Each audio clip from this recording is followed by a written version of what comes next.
தின விழாவை வாழ்த்துக்களை தெரிவித்துக் கொள்கிறேன்.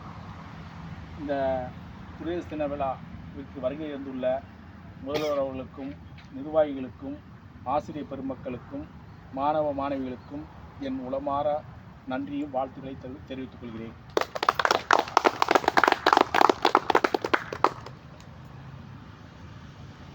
எழுபத்தி 6வது நம்ம குடியரசு தினம் ஏன் நம்ம கொண்டாடுறோம், ஏன் கொண்டாடப்படணும் அப்படின்னா, அதாவது நம்ம சுதந்திரம் எப்போ சுதந்திரம் 1947 நம்ம 47 நம்ம சுதந்திரம் அடைஞ்சோம்.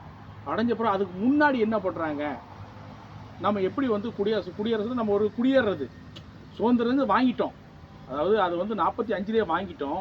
வாங்கி 46ல் என்ன பண்ணுறாங்க, இம்ப்ளிமெண்ட் பண்ணுறாங்க. அதாவது என்னென்ன சட்டத்திட்டங்கள், அதாவது 46 குடியுரிமை நமக்குன்னு ஒரு நாடு, அதாவது 45ல் கொடுத்தாலும் கூட நம்ம 2 வருஷம் என்ன பண்ணியிருக்கோம், நம்ம இதுக்கான குடியுரிமைகளை என்னென்ன ஆங்கில சட்டத்திட்டங்கள் இருக்கும். அதாவது இத்தனை மணிக்கு மேலே நடக்கக்கூடாது, இத்தனை மணிக்கு மேலே போகக்கூடாது, நம்ம இதை